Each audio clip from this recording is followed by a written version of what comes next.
G'day guys, Travis here, Fitness Education Online, and thank you for joining me this week for the Fitness Education Online podcast. I have a very special guest with me today.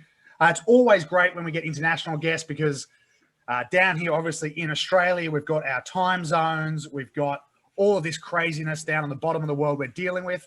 So I always thank people for giving up a bit of time, usually in their evening for us.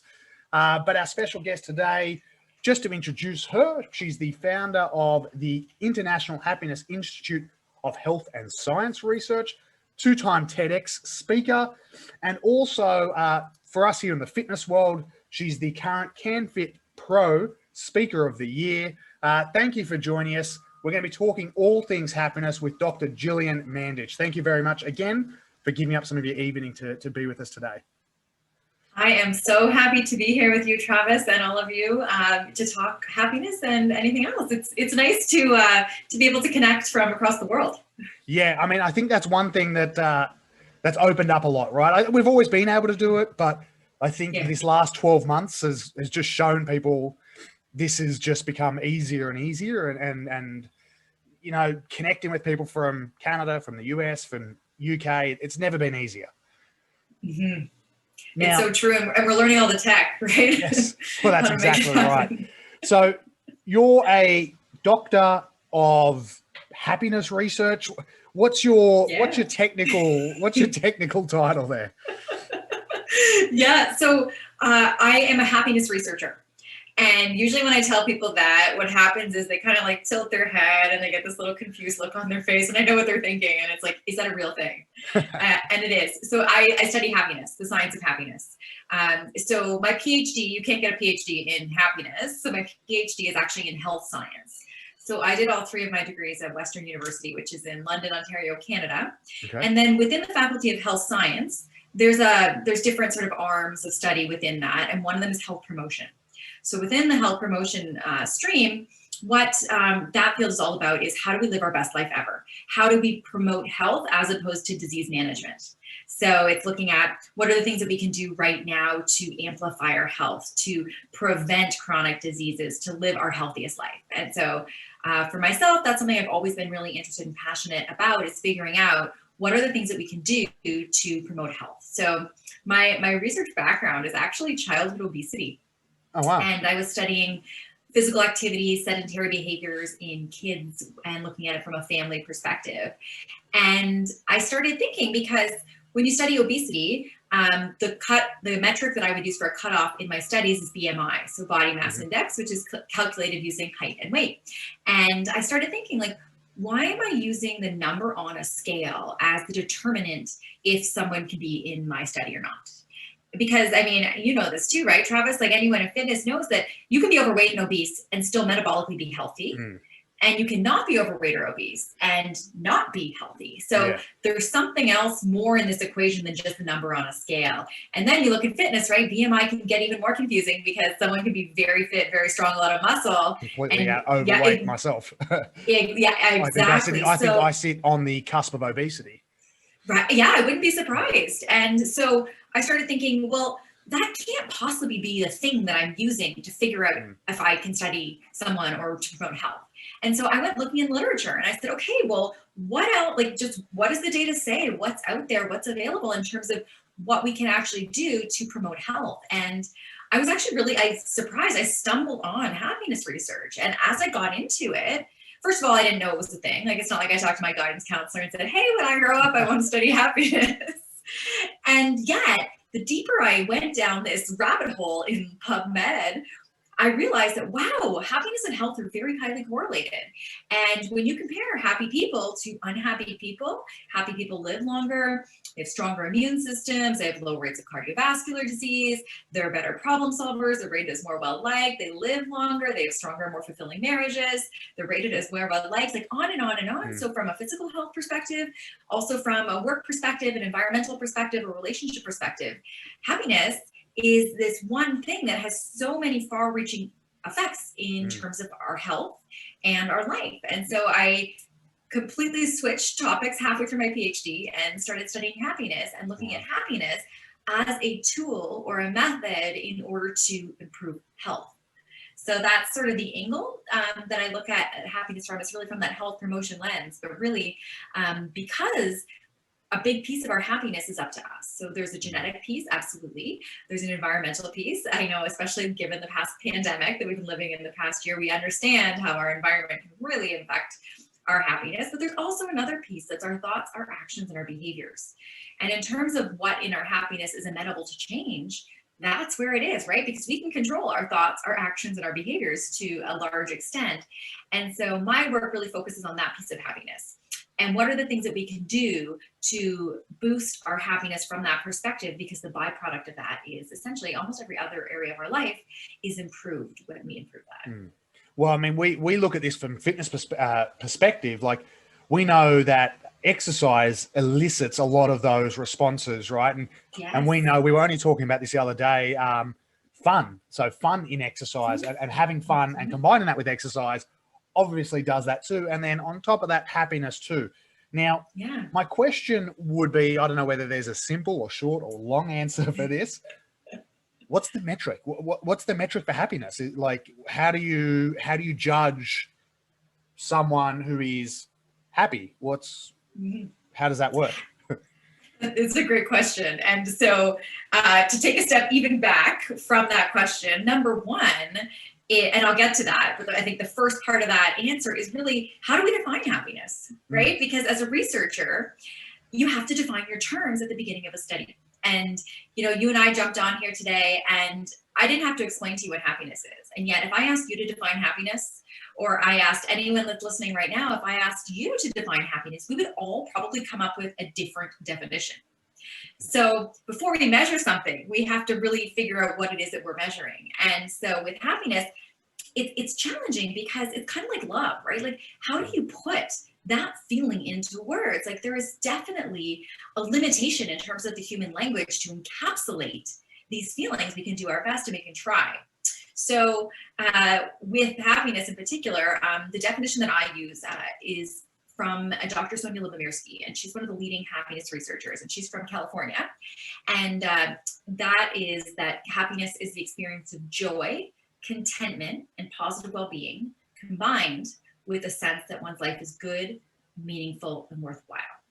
So aside from that, essentially the way I think about it is there's kind of two components to happiness. There's how you're feeling in the moment, and then kind of that more longevity piece of purpose, meaning, contentment.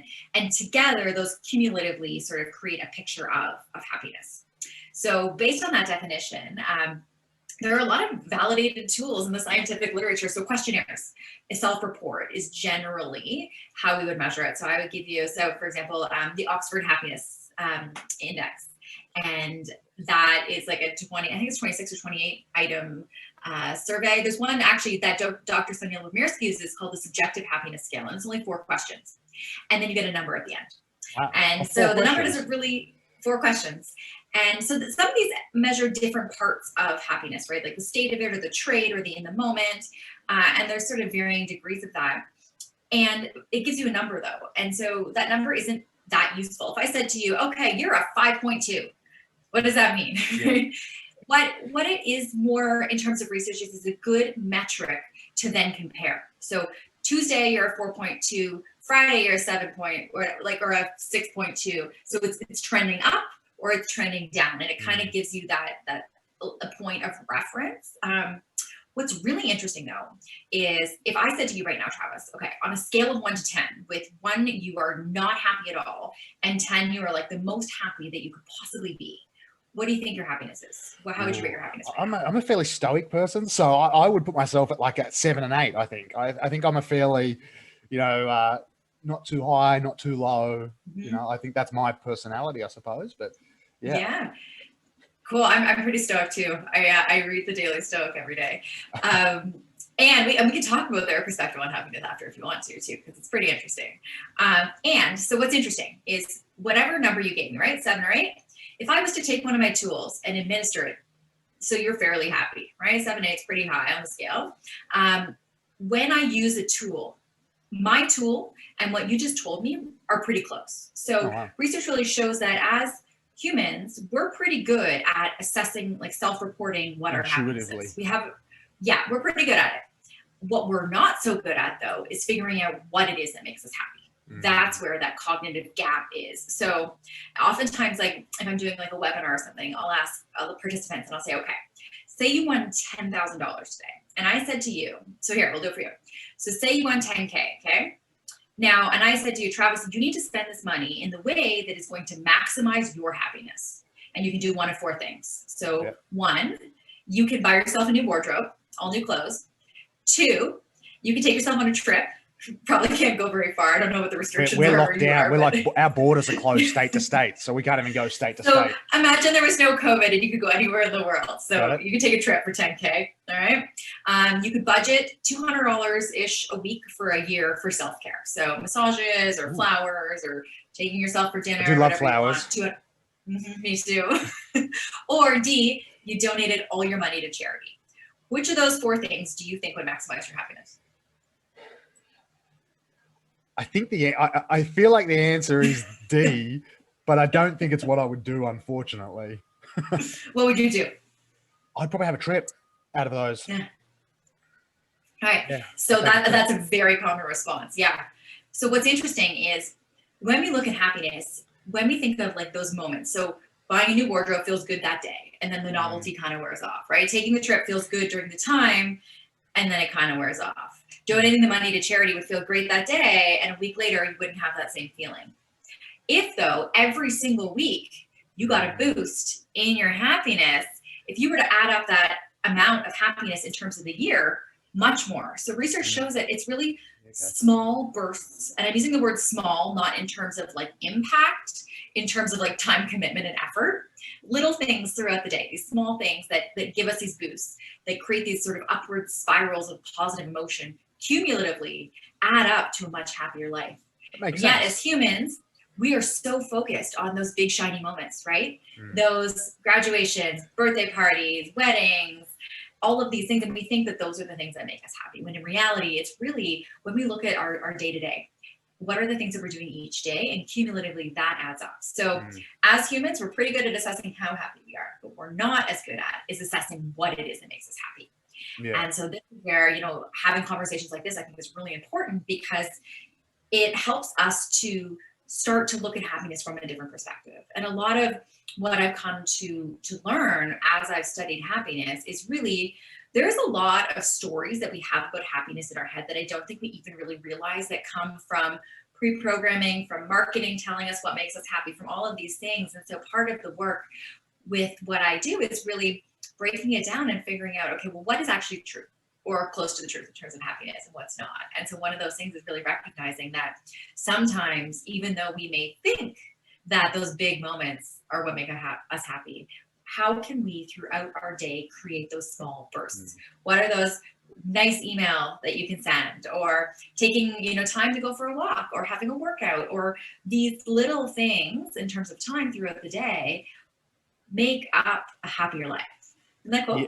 Yeah, and I think I was listening to something that it might have been your TED talk where you spoke about like having to practice happiness and having to actually set time aside to create happiness habits, so to speak. Yes, and what sort of things are people encouraged to do to try and promote this sense of happiness? So you gave that $10,000, $200 a week sort of thing. Let's say we don't have that $10,000, we don't have that $200 a week. What are some things we can do or we should be looking at doing? Yeah, and this is a great question. And just before we touch on that, I want to something you said sparked something in my mind about, and I think especially given the fitness community here, it's interesting. So when I talked about sort of these myths of happiness or rethinking happiness, before we can even get to what are those things, I think step number one is really understanding that we need to look at happiness from a different perspective than we do. Because like you said, so often we think that happiness is a destination, right? I will be happy when, fill in the blank. When I weigh X amount, when I have this partner, this house, this car, this whatever. And the reality is it's not a destination. Like we don't just arrive at happiness and then we're like, okay, I'm happy, I'm good, right? It doesn't work like that. I actually think that thinking about happiness the way we think about fitness is really critical, because like Travis, you would never go into the gym and have like the best workout ever and like PR everything and have like do a really, really great intense workout, you would never leave the gym and be like, okay, Gillian, I just reached fitness. I had the best workout ever. I reached fitness. I don't have to exercise, right? Maybe I've achieved it. CrossFitters might be like, I'm the fittest person in the No, world. but then they want to up their PR, right? There's always more. That's true. So this is the thing, that we understand that if we want to be fit and strong and healthy, what do we have to do? We have to exercise on a regular basis. Yeah. And so if we can think about happiness the same way that we think about fitness, it completely changes everything. Because now we recognize that if I want to be happy, I have to do things on a regular basis that make me happy, right? It's the same as nutrition, right? We would never like drink a smoothie with like all the superfoods and then be like, okay, Gillian, I've reached nutritional wellness. I'm good. I don't have to eat, right? We understand that we have to eat healthy food most of the time in order to be healthy. Yeah. So that lens of happiness, that shift in perspective is really key. And so then to go back to your question about like, okay, well, what are the things that we can do? What's really cool is that there's a lot of different things that we can do to boost our happiness. The good / bad news, depending how you look at it, is each and every one of us is different. So, what makes you happy, Travis, what makes me happy, what makes you listening right now or tuning in happy are all going to be different. We may have things that are similar, like we may all find that gratitude makes us feel happier, and there might be differences too. So part of the work really is about tuning into ourselves and asking ourselves the question of what makes us happy. And I think this is really important. And this is actually something I'm personally struggling with right now, because when I was writing my PhD, I told myself, okay, Gillian, you are going to end up, I forget, it was like 400 or 500 pages my dissertation ended up being. This is with like references and appendices. I didn't write that much. And I thought, this is really good. Like there's a lot of good information here, but academic writing is very prescriptive and boring. So I told myself, okay, when I'm done, I'm going to publish this as a book. That way other people will read it, because basically the only people that will probably read my PhD is my examination committee and maybe a couple other people, right? So I thought of this and I thought, I'm going to write a book and share some of the things we're going to talk about in terms of what are the things that we can do to impact our happiness. And then I kind of took a step back and I thought, I find this idea a little bit disempowering, because if I'm telling you what makes you happy, then you haven't figured it out for yourself. And really, from all of my research, my personal experience, talking to research participants over the years, one of the things that I've really come to realize is a lot of our happiness comes from within, or we figure it out for ourselves. And so that's part of the work. Nobody can tell you how to be happy except for you. I can sort of be like a compass pointing towards the North Star, and I can say, hey, research says try this, try this, try this. At the end of the day, we have to do the work ourselves. Nobody can do that for us. We have to figure that out on our own. And so I can't write a book telling you how to be happy, because I would have to write a different book for every single person. And even in and of itself, I find that idea like, okay, I can't tell you, like, how do we figure this out? And this is where it comes into that practice thing again as well, because we really have to recognize that it's up to us to figure out what makes us happy. Like so many times I've done either one-on-one interviews or like focus groups with participants, and I'll say, okay, what makes you happy? And then usually one of two things will happen. So one, the participants will kind of like look at me, think about it. Like it takes them a while. They really have to think about it. Or the opposite happens, where like without even an exhale, they're telling me their dog, their cat, their mom, their friend, or whatever. And like automatic, it's reflex. And so then my next question usually is, okay, well, are you as happy as you think you possibly could be? And 99% of the time people say no, I think I could be happier. And then I think about it and I'm like, okay, well, if you either don't know what makes you happy, or you haven't really given it any thought because it's a reflex, but you're not as happy as you think you possibly could be, no wonder. So we haven't taken the time to think about in our life, to do a little bit of an inventory, to figure out what it makes us happy. And yes, it'll change throughout our life, right? What made you happy when you're 16 is different than what makes you happy now, right? And when you're 100 years old, it'll be different then too. So that's part of it. And all of this to say a big caveat in terms of what are some things that we can do to boost our happiness. One, I think it's important to know that it is possible.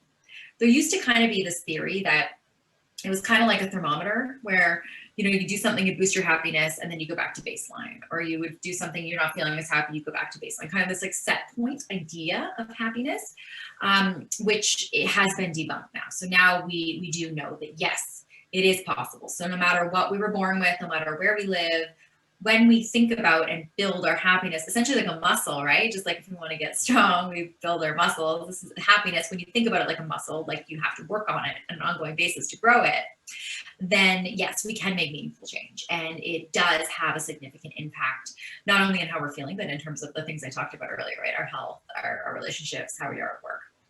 So some of the most, actually, so when I did a study with undergraduate students at the university that I was at. And what I did in the study was every week for 4 weeks, they learned skills that were highly correlated with happiness. They learned about things like gratitude, mindfulness, doing nice things for other people, getting outside into nature, exercising, which we should probably touch on that one, I think, in this conversation, because there's a lot of good data around that. Doing things like removing things, or creating boundaries, or focusing on the things that we can control. We call that autonomy in research. And out of all the things that the students learned over the course of the 4 weeks, the number one thing by far that was their favorite was gratitude. Oh. And I love this because, I mean, I think it's becoming much more commonplace to even have a conversation about gratitude than it has ever been, right? And For also sure. at the same time, I think it doesn't cost anything, doesn't take a lot of time, can be done anywhere. So I love this because it's a very low barrier to entry for everybody. It's very inclusive. It'd be very difficult to create excuses as to why you can't make time for this in your life. And I think that's some of the bigger ones can be harder to do, right? This is something, 2 minutes, like who doesn't have 2 minutes? And if you can't write it down, think about it in your head. In like a good, better, best situation, writing it down is the most potent or the most impactful way. And even just thinking about it makes a difference. Why would writing it down as opposed to thinking about it have a difference? Is there an answer to that? I don't know for sure. My best guess would be that it takes more time. There's something about like when you take your pen and you physically have to write something down in terms of learning, in terms of absorption, in terms of appreciation, even in terms of time, right? The amount of time that it takes me to write it down. I'm really grateful that I was able to talk to Travis today and have an awesome conversation. It takes a lot more time than writing it, just thinking it, right? Yeah. So those are that would be my best guess as to what it is. I don't know. It's the same as writing generally. I think there's also, you can go back and you can look at it, right? So we can revisit it later. It can also, I think sometimes when we think and we actually have to take those thoughts and put them into words, it can almost force like a deeper level of attention and awareness. Because it needs to make sense on paper rather than just be like potentially gobbledygook in your head. Exactly. And like say you're, in line at the grocery store and you're thinking about things you're grateful for. There's a lot of other stuff going on. When you're writing something down, it's very hard to write something and write on the lines and spell words properly if there's a lot going on around you too. And I suppose it's almost like, obviously you can tear it up and throw it away, but it's almost like concrete, right? Like it's there in words for, obviously maybe for your own private viewing, but someone else could look at that, someone else, whereas if it's in your thoughts, there's that potential of like hiding it within yourself, I suppose, as well, I'm guessing. Yeah, that makes sense. Yeah, I'd agree with that for sure. And I do like the idea of writing it down, because sometimes I think it's good to go back and reflect, or if you're having a bad day and you're really not feeling like there's a lot that you're grateful for in your life, it's almost like evidence. You can go back and look for other things that you've been grateful for to kind of switch your mood or remind you. And what is interesting though is like sometimes when I do a talk or something in person, there's like the Eeyore type people, right? Like the sort of rain cloud, gloomy people. And I've had people say, okay, well, Gillian, you know what? There is absolutely nothing in my life that I'm grateful for. And so one, like I would challenge that in a way. Are you breathing? Do you have a roof over your head? And that aside, what's really interesting is that research has shown that it isn't so much the outcome of gratitude that's the most important piece, it's the searching for it. So even if you sit there and you rack your brain trying to think about things that you're grateful for, that's the most important part of the practice. So the outcome is great, and it's that active searching that is the key piece of this. So even if you sit there and you spend 5 minutes trying to think about things that you're grateful for, and you can't come up with anything after that time, you've still had benefit because you've taken the time to think about it. So that's, I think, a kind of a cool piece of it too, if you look at sort of the parts of the gratitude practice, Yeah. So when it comes to gratitude, essentially you want to try and get people spending a little bit of time each day, or every couple. Would it be an everyday practice? Would it be every couple of days, once a week? What's the sort of protocol? In a best case scenario, yeah, good call. So in a best case scenario, I would say every day, because it helps to make it a habit. And part of doing any kind of behavior change or making it a part of your life, when it's a habit, that automaticity makes it easier. So when it's something daily, I think that can really, especially as you're forming the habit, can be really helpful. A couple things are, sometimes I find that people really are able to fit it in right at the beginning of their day or right at the end of their day. So, before you get out of bed in the mornings, like some people have a journal by their bed. So it's just like a habit. Before I get up out of bed in the morning, I write down what I'm grateful for. Or at the end of the day, right before you turn off the light to go to sleep, you write out what you're grateful for. So sometimes creating that routine around waking up or going to bed can be helpful. Another thing that can be really helpful is having some sort of a tool. So whether that's a gratitude journal or whether that's an app on your phone, an app on your phone can actually be pretty cool, especially if you're looking in terms of habit formation, because you can send a notification, right? You can get a push notification like, hey, Gillian, time to be grateful today. Yeah. And some of the apps are really cool because you can actually upload photos as well. And then like go back and make collages of things. So there's some neat stuff with technology. Do you have any recommendations of apps for that? So I use personally the 5-minute journal, the hard copy. And then there's an app version of it as well. And that's the one that for sure can attach photos. Okay. I love the 5-minute journal because it actually bookends your day with happiness. So there's every single day, the page is exactly the same questions for the entire journal. And in the morning, it's got a little bit, so it's 3 minutes in the morning, 2 minutes at night. So it kind of bookends your day with gratitude. I like that. For me, I like having the lines where I just fill in the answers. It's nice. Some people prefer to just have a blank piece of paper. It's really kind of figuring out what works best. What else really matters in terms of gratitude practice is getting as descriptive as you can. So instead of just saying, I'm grateful for my family, who, why, like telling a bit more of a story around it. Exactly.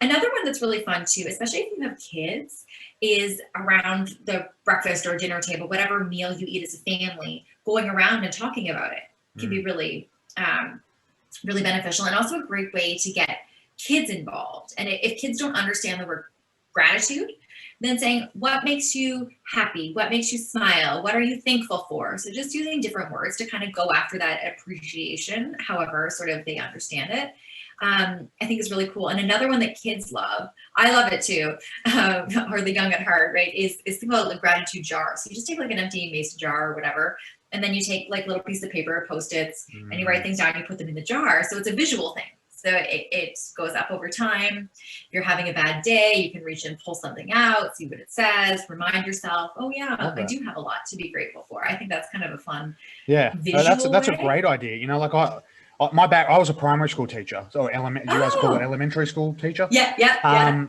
And that's a really good one, because when you spoke earlier about the kids' obesity, like my ears are up there going, oh, that's interesting, because it's sort of my background as well. And with the gratitude there, I noticed it's something that kids would really benefit from, because there's just so much happening, and for some kids there's so much happening which is probably not ideal for them, and something like that where they're feeling a bit maybe anxious is the word. I don't know what the correct word is. They can put their hand in, pull something out, and go, oh yeah, what that is, I do have that, and I can feel that. Yeah, it's so true. And I think especially for kids, like having them develop that sense of emotional awareness or emotional intelligence, being able to label how they're feeling, being able to recognize when they're feeling good and when they're not, like these are all such valuable skills as children develop to really hone in on, and to be able to have those conversations with them and to model those behaviors too. Because oftentimes, so there's a hospital in Toronto called Sick Kids, and it's and I do research there part-time on this project called Meant to Prevent, which is a type 2 diabetes program. So it's a lot of healthy living. And one of the questions I get asked a lot is around, what do we do as parents to help set our kids up to live a happy, healthy life? And oftentimes I say, okay, well, what are you doing to live a happy, healthy life? because kids do what you do, not what you say, right? And so I think a lot of times, whether it be for a child, for a partner, right? Sometimes I'll get asked a similar question around like, I'm really focused on my personal development and my happiness. You know, chances are if somebody is listening to us right now, they're in that category of wanting to be better every day and learning and really getting to know themselves and being better versions of themselves, getting to know themselves more. And what if you have a partner that isn't quite on board? What do you do? And same answer, really. It's you model it, right? Any kind of behavior change, when you want somebody to do it, it's am I being that model? You know, am I, like the Buddha says, like, am I being the change that I wish to see in the world? And I think with happiness in particular, whether it be for kids, for family, whatever, the best thing that we can do is do it for ourselves, because it's not selfish. I think sometimes there's a misconception around happiness around especially not exclusively for women, but I think because women are often in caregiver roles, this is more commonly brought up, but it's everybody across the board will say, I've got a lot of stuff on my plate, right? I have to take care of other people. I've got my job, I've got whatever. So happiness kind of is that item on the to-do list that can kind of fall off. And it's really absolutely not selfish to focus on your happiness. I would make a case that it's one of the most selfless things that we can do, because when we are happier, we are a model of that for other people. We show up better, we perform better. It's essential. It's one of those things where, and it's interesting because especially given, I know I was talking about before how my work comes from the health promotion lens. And yet if I talk to people, I say, okay, what are the top 5 things that you need to do to improve your health? And I'm sure you see this too, right? Things that come up, I need to exercise more, I need to eat better, I need to get more sleep, maybe meditation will come up. Usually focusing on my happiness is not in the top. And yet, when we think about one thing being so potent in terms of every other area of our life, happiness, my opinion, should be right near the top. And especially given that most of the time, if you pay attention to what drives pretty much every behavior we do, it's our desire to be happy on some level. If we go down, like you said, like go deeper, go deeper, go deeper, why are we doing a lot of the things that we're doing? It's because we want to be happy, right?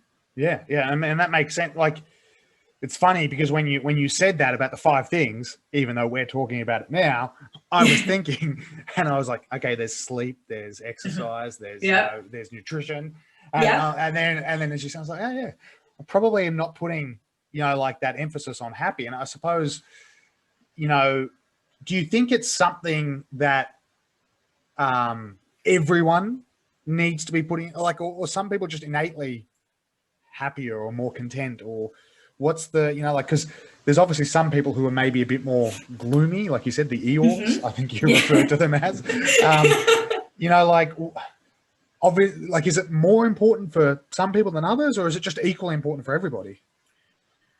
I believe that it's equally important for everybody. Yes, some people are some people are naturally happier than other people. That's absolutely true. And each and every one of us has the capacity to be happier than we are right now. And so, like, even my mom was cleaning out our basement, the house that I grew up in a couple of years ago, and she was going through and she found all my report cards from I was like in grade 1 and stuff. and so I was like going through them one night when I was at her house, and I was reading, and some of them said like, Gillian is a very happy child. And so that kind of got me thinking, because I'm like, I wish I would have measured my own happiness when I first started studying happiness. Because I would say, and if you ask a lot of my friends or my family, I'm a very optimistic, positive person. That being said, I am absolutely confident that I am happier now than when I first started studying happiness. Because I think part of doing research is you do your N of 1 study on yourself. You try these things, right? Everything that I'm doing, I'm trying. And so I definitely am happier now than I was then. So I think we all have that capacity. The important thing in this conversation also, though, is that I'm not happy all the time. And the goal is not to be happy all the time. And I think this is something really important to talk about, because when I first started studying happiness, I came at it from a very analytical lens of like, okay, I'm not as happy as I could possibly be. I'm a researcher. My skill set is, here's a question, try things out, see if you can figure out an answer. So I thought, I got to figure out how to be happy all the time. I don't want to feel those challenging emotions. I don't want to feel sad. I don't want to feel anxious. I don't want to feel depressed. I want to get rid of all that.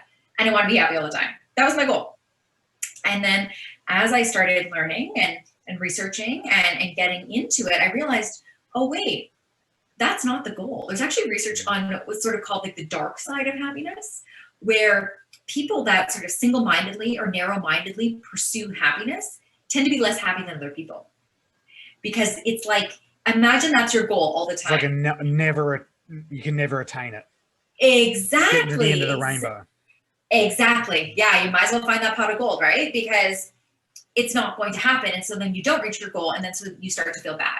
Or if you are feeling some of those more challenging emotions, you feel like, oh, I shouldn't, in air quotes, like shouldn't be feeling this because I'm supposed to be happy. When if we look in terms of like health psychological functioning, we really need to experience the palette of human emotions, because guess what? We're human.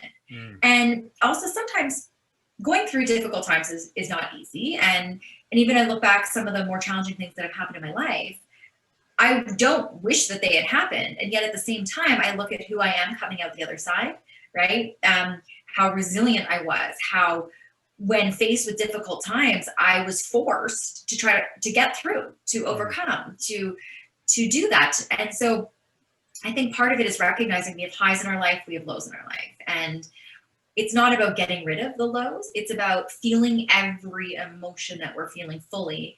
And then it becomes just not marinating in it for an extended period of time, right? So if you're sad and you want to have a night and you want to watch The Notebook and have a good cry, go for it. And it's not every night for a month, right? That kind of idea of, I think, but knowing that, often I do a lot of media interviews, and a lot of times, especially when we do them in person, when you have like chat with the host or whatever before, a lot of times, especially people I'd never met, would say, wow, like Gillian, you must be happy all the time. And I'm like, no, I'm not. And I don't want to be, and I don't want you to be, and I don't want my friends or my family to be, because that's not the goal.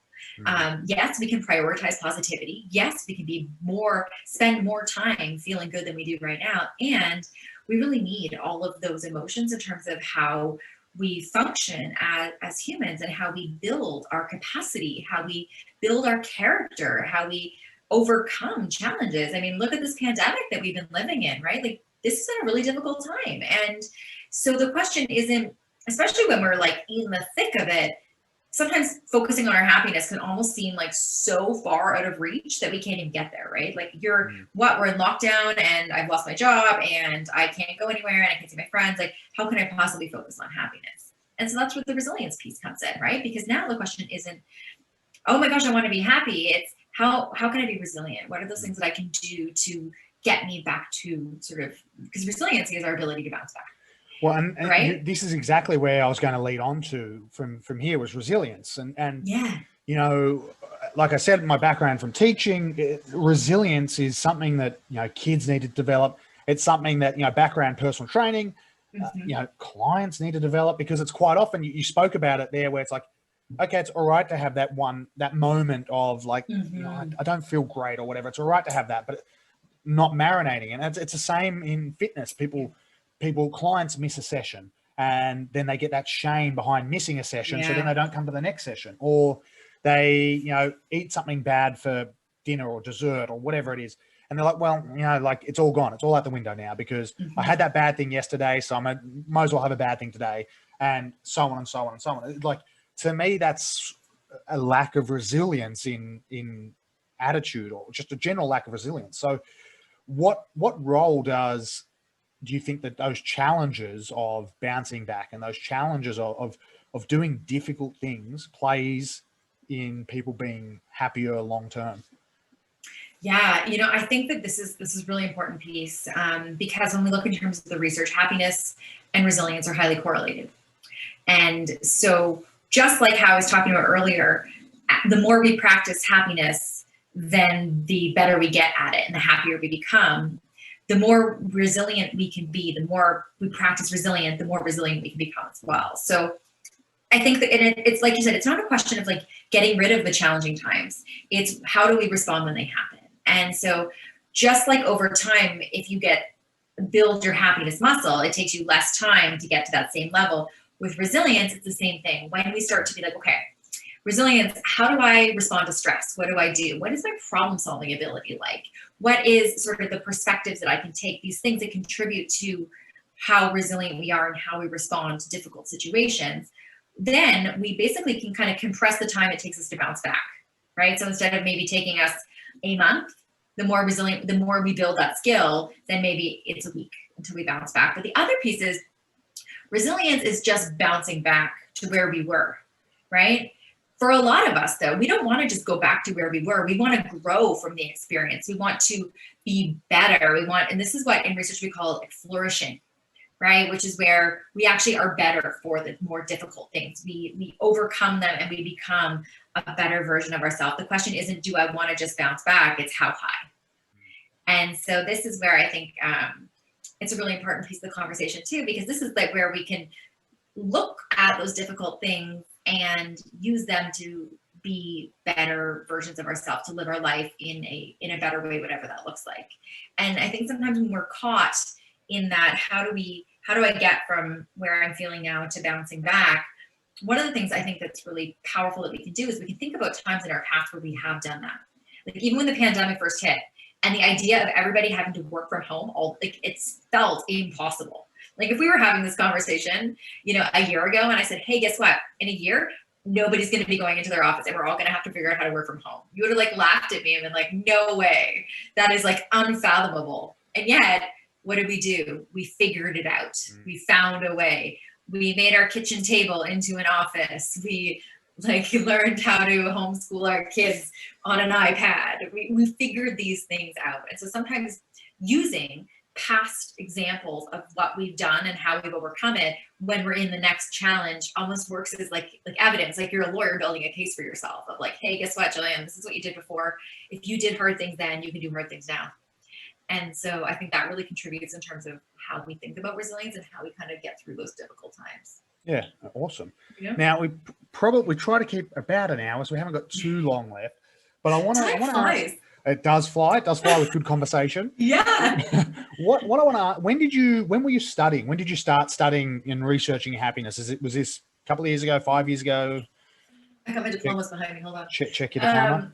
So I got my master's in 2012 and my PhD in 2019. Beautiful. So February 2019. Okay, so this is probably going to tie in pretty nicely to this question on the changes since we now have these devices in our pockets and social media and this and that, because I don't know when that all came into like super fruition, but I'm guessing it's like, in that between that time period of like 2010 to 2020 is like when it's super taken off. I'm guessing like I could be off there, but like what sort of changes did you notice with whether it be behavior, whether it be happiness, whether it be anything like that with stuff like social media, with stuff like, devices and stuff like that? This is a really good question. I think something really important to talk about. But So interestingly, when I was doing my PhD, I also taught at the university in the Faculty of Health Science. And so one of the courses that I taught was a new course. It was actually created where I built the course like as I was teaching, like I was never a lecture ahead. And it was called Health and Social Media. So it was a 4th year health science class. And we started to talk about and to have those conversations around how is social media impacting our health? How, especially in health sciences, a lot of the students were going on to be doctors or nurses or chiropractors or naturopaths. So how do we use health and social media, or how do we use social media as a healthcare provider, also as a consumer, and also how does it affect our health? And so it was really interesting because there's no like black or white answer, because it's kind of like, one of my lectures, I remember I had this slide and I put like a picture of Spider-Man and he was like crawling up a building. And it's a quote from Spider-Man, but I think it's originally from Voltaire. And it says, with great power comes great responsibility.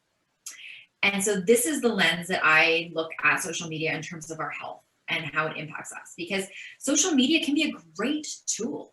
You can, like, even for me, during the pandemic, I have become an avid jigsaw puzzler because I was trying to find screen-free activities that I could do. And so jigsaw puzzling, I listen to audiobooks and I do my jigsaw puzzle.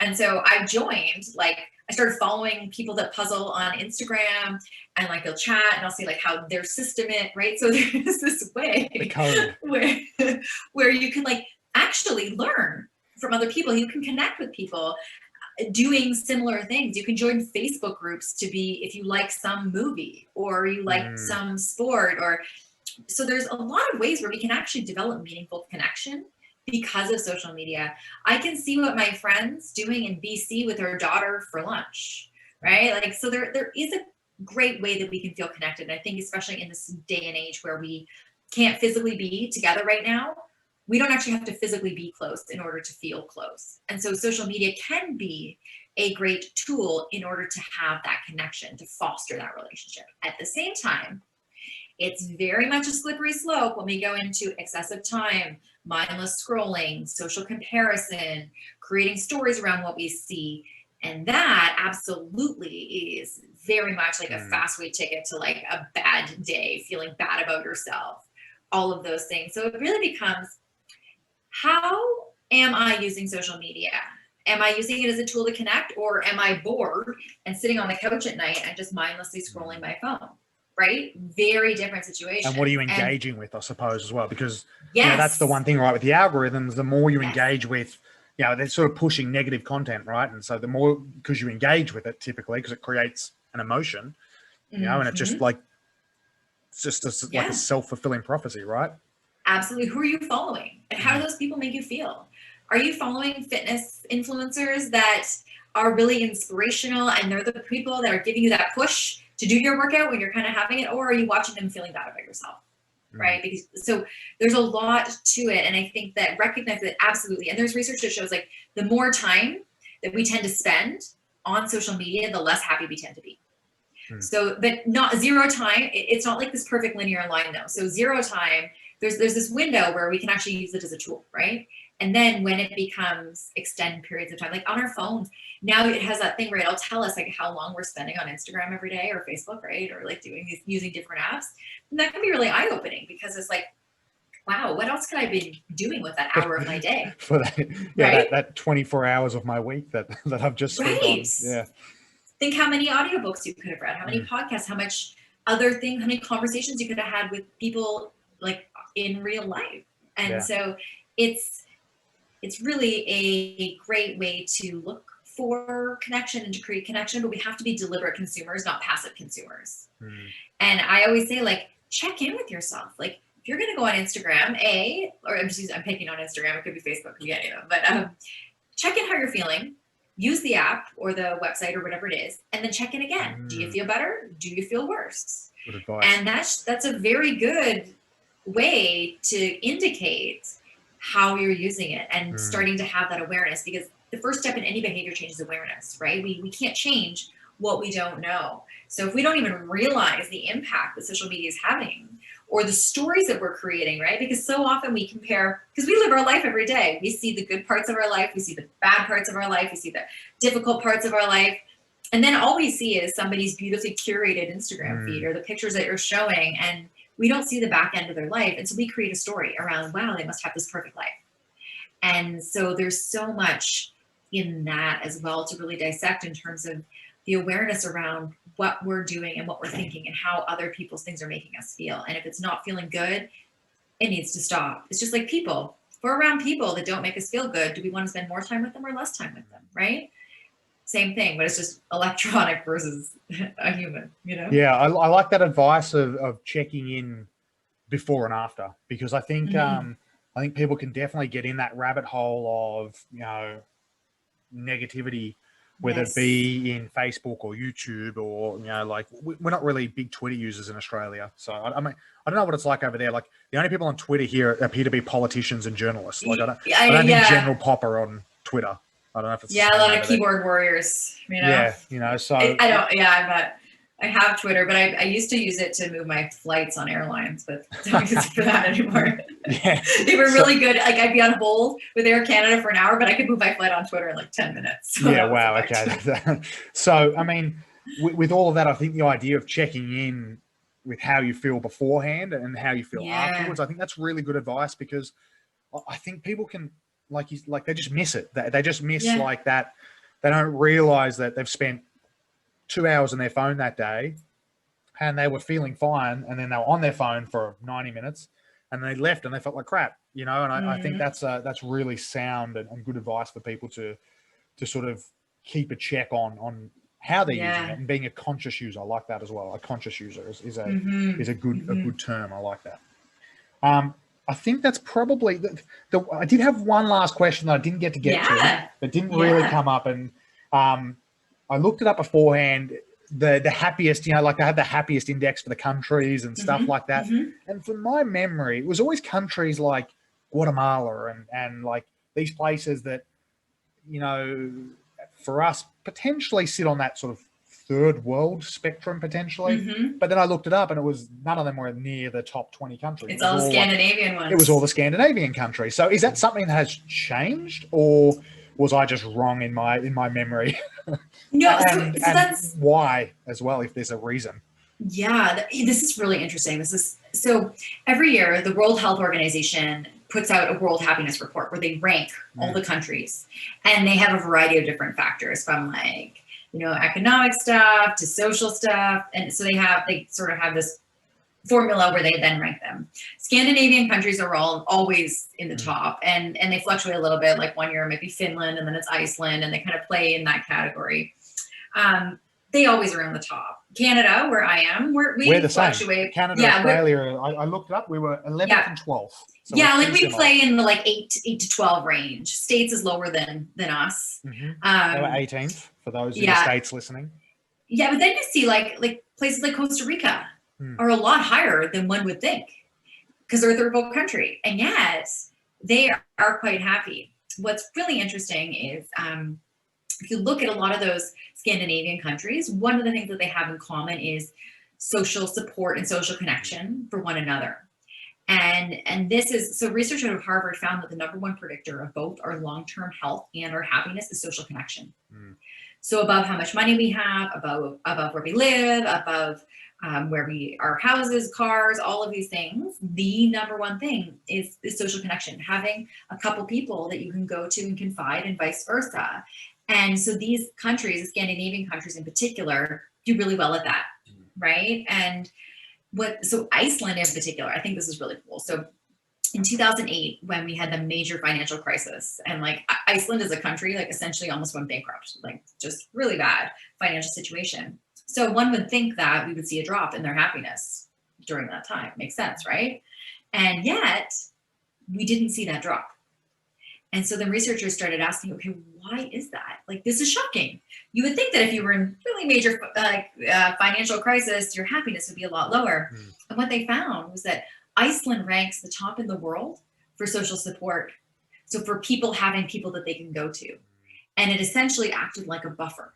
So while they were going through all that stuff, they weren't alone, and they were in it together, and they had that mentality. Yeah. And so it's interesting. And I mean, it's not without its controversies, because just like we talked about how it's hard to measure happiness and rank happiness, it's like to do that, it's difficult. At the same time, it gives us a pretty good snapshot of where things are at.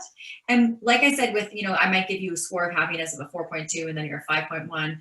These numbers don't mean so much until we put them in context of other things. As a country, are we getting happier or less happier?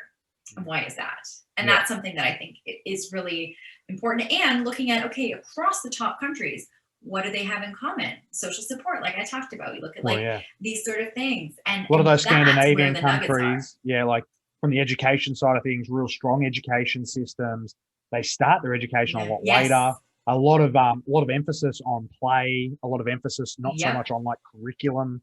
For sure, work-life balance. Yeah, right? A lot of like more vacation time. More vacation. One of them was with parental leave, was the men had to take equal time as the women with parental leave, and if they didn't, none of them got it, or something like that. So it was like the mother was able to take a year, but then the father had to take a year, or they'd lose the mother's income as well. Like it was, I can't remember which country that was, but it's, like all of that stuff, which obviously creates community and connection, because if you're on the leave, you're going to connect with other parents, other fathers, other mothers, you've got good, strong housing, all of that sort of good stuff, health, education, and all that stuff obviously plays a role. Even there's this concept, it's spelled like Hygge, but it's pronounced hygge.